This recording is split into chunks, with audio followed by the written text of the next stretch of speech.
जानते हैं दिन भर के सिलेक्टेड काम की बहुत ही महत्वपूर्ण सिलेक्टेड खबरों को सिर्फ और सिर्फ 10 मिनट में 50 बड़ी खबरों को। लेकिन वीडियो को आगे बढ़ने से पहले अगर आप लोगों ने हमारे चैनल को अब तक सब्सक्राइब नहीं किया तो सब्सक्राइब करके नीचे का बेल आइकन को जरूर प्रेस कीजिए। छत्तीसगढ़ के आदिवासी अंचलों में 6,500 से अधिक ग्रामों में लोगों की बेहतर जीवन स्तर के लिए प्रधानमंत्री जनजातीय उन्नत ग्राम अभियान के अंतर्गत गांवों में आदिवासी परिवारों के सामाजिक आर्थिक विकास के समेत सभी मूलभूत सुविधाएं उपलब्ध कराई जाएगी।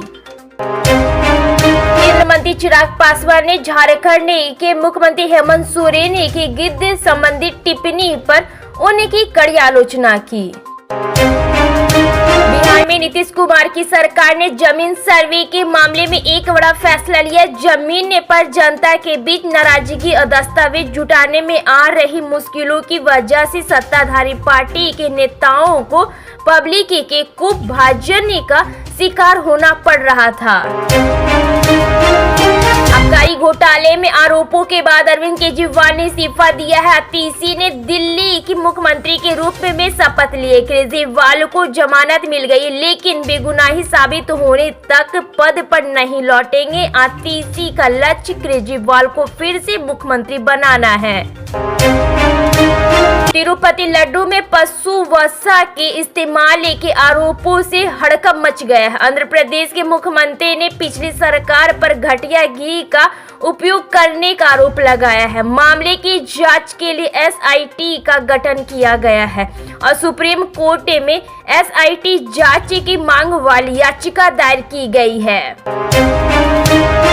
नर्मदापुरम जिले की सिवानी मालवा में भारतीय किसान यूनियन एक बड़ी ट्रैक्टर रैली निकालने जा रही है, जिसमें किसान नेता राकेश टिकैत प्रमुख रूप से उपलब्ध रहेंगे। इस रैली के माध्यम से सोयाबीन, धान और गेहूं के समर्थन में मूल्य बढ़ाने की मांग की जाएगी।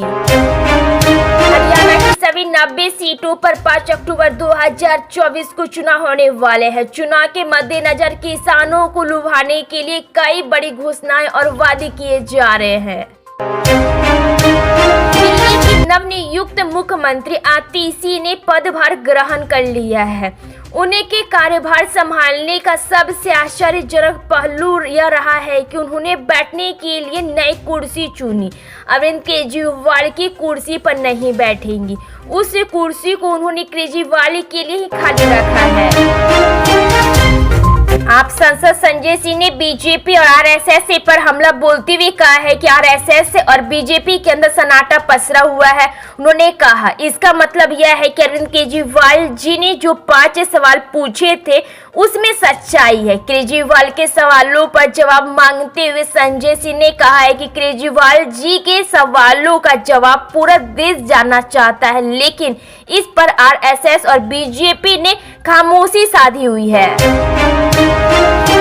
दिल्ली की मुख्यमंत्री आतिशी ने सीएम आवास में पदभार संभाल लिया। हालांकि इस दौरान भी वह केजरीवाल के लिए भक्त वाली भूमिका में नजर आई। उन्होंने सीएम ऑफिस में अरविंद केजरीवाल की कुर्सी के बगल में दूसरी कुर्सी लगाकर पदभार संभाला है।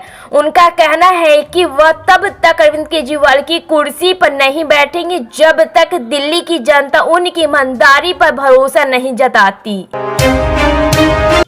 पूंछ में कांग्रेस नेता लोकसभा में विपक्ष के नेता राहुल गांधी ने रैली की। इस दौरान राहुल गांधी ने भाजपा और आरएसएस पर हमला बोला है। राहुल गांधी ने कहा है कि भाजपा और आरएसएस देश भर में नफरत और हिंसा फैला रहे हैं। वे केवल नफरत फैलाना जानते हैं और उनकी राजनीतिक नफरत की है। आप सभी जानते हैं कि नफरत को नफरत देकर खत्म नहीं किया जा सकता, बल्कि प्यार से नफरत किया जा सकता है। जनसुराज के सूत्रधार और चुनावी रणनीतिकार प्रशांत किशोर ने हाल ही में दिए कई बयानों में दावा किया है कि अगर उनकी जनसुराज पार्टी सरकार बनती है तो वो 1 घंटे में शराबबंदी कानून को प्रदेश से हटा देंगे। कांग्रेस के संसद लोकसभा में विपक्ष के नेता राहुल गांधी ने जम्मू कश्मीर के सुरनकोट में एक चुनावी रैली के दौरान पीएम नरेंद्र मोदी पर जमकर हमला बोला। राहुल गांधी ने कहा है कि अब पहले वाले नरेंद्र मोदी अब आज नहीं बचे हैं। हम पार्लियामेंट में देखते हैं कि अब नरेंद्र मोदी का 56 इंच का सीना नहीं दिखता है। मुख्यमंत्री नीतीश कुमार बिहार के अल्पसंख्यक मतदाताओं को लगातार संदेश दे रहे हैं। पिछले एक हफ्ते में नीतीश कुमार बिहार में 2 मज़ारों पर पहुंचे हैं और चादर पोशी की है। माना जा रहा है कि नीतीश अल्पसंख्यक समुदाय को संदेश देने की कोशिश कर रहे हैं कि भले ही वह बीजेपी के साथ हो, लेकिन उन्हें मजार और दरगाह पर जाने से किसी तरह परहेज नहीं है। हरियाणा विधानसभा चुनाव की वोटिंग में अब कुछ ही समय बाकी। पिछले 2 टर्न में राज्य की सत्ता पर काबिज बीजेपी ने हैट्रिक लगाने के लिए पूरी ताकत झोंक दी है, तो वही मुख्य विपक्षी दल कांग्रेस इस बार सत्ता में वापसी की उम्मीद कर रही है। महाराष्ट्र के अमरावती जिले में सुबह एक भीषण सड़क दुर्घटना हुई है, जिसमें यात्रियों से भरी एक प्राइवेट बस 30 फीट गहरी खाई में गिर गई। यह हादसा मेल घाट की घुमावदार सड़कों पर हुआ, जहां बस चालक ने नियंत्रण खो दिया और बस खाई में जा गिरी। हिमाचल प्रदेश में गरीब परिवार से संबंध रखने वाले बच्चे भी विदेश में पढ़ाई का सपना पूरा कर सकेंगे। इसके लिए उनके सामने आर्थिक परेशानी रुकावट नहीं बनेगी। हिमाचल प्रदेश में मुख्यमंत्री सुखविंदर सिंह सुक्खू के नेतृत्व वाली सरकार ने doctor YS Parmar loan scheme का दायरा बढ़ा दिया है।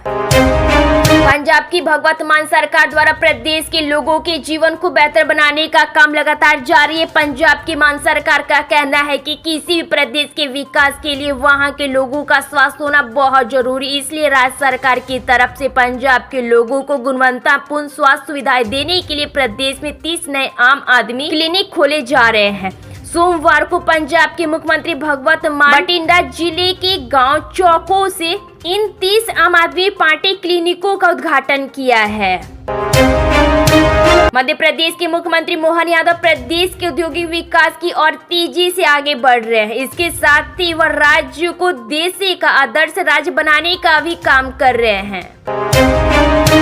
राजस्थान के पूर्व मंत्री और कांग्रेस की सीनियर नेता अशोक गहलोत ने हरियाणा विधानसभा चुनाव को लेकर बड़ा दावा कर दिया। उन्होंने कहा है कि हरियाणा में कांग्रेस एक तरफा जीत पाने वाली है। गौरतलब है कि कांग्रेस ने अशोक गहलोत को हरियाणा चुनाव का प्रभारी बनाया है, जिसके बाद वह लगातार चुनावी राज्य में सक्रिय दिख रहे हैं।